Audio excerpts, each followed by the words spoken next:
Mourners for the Russian opposition leader Boris Nemtsov have gathered for his funeral in Moscow as a Russian news agency reported that authorities had allowed a Ukrainian witness to his murder to return to Kiev. The body of Nemtsov, 55, who was shot dead near the Kremlin 4 days ago, lay in state on Tuesday at the Andrei Sakharov Rights Center ahead of his burial in Moscow's Troekurovskoye cemetery. Nemtsov, a former deputy prime minister and a longtime critic of Russia's President Vladimir Putin, died after 4 bullets were fired into his back late on Friday when he was walking with a female companion in one of the most heavily policed areas of the capital.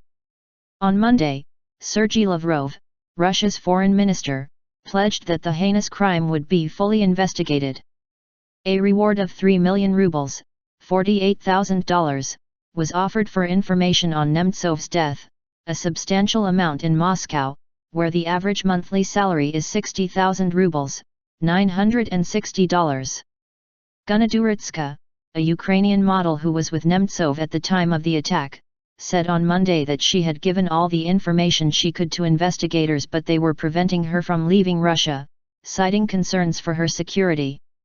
However, Russia's Tartas news agency later reported that Duritska had been allowed to return to Kiev.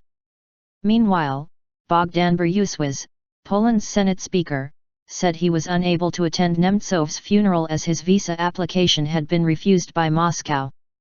The Polish Foreign Ministry claimed the move was a reprisal for the sanctions imposed by the European Union against Russia's upper house of parliament speaker, Valentina Matviyenko. Sandra Kalniet, a Latvian member of the European Parliament, told the AFP news agency she had also been refused entry into Russia at Moscow's Sheremetyevo airport, and had not been given a reasonable explanation for the ban. Since I have always taken a clear and explicit language on Russia's role in Ukraine, I had suspicions that it could happen, she said. Contract killing. Putin, whose rule has seen the steady suppression of independent media, non-Kremlin-controlled political parties and opposition-minded business figures, called the murder a contract killing and said it was a provocation. The investigative committee leading the probe has offered several possible motives, including that the country's opposition could itself have ordered the hit on Nemtsov as a sacrifice. Some Russian media reports suggested that low-level criminals, not professional hitmen, may have carried out the killing.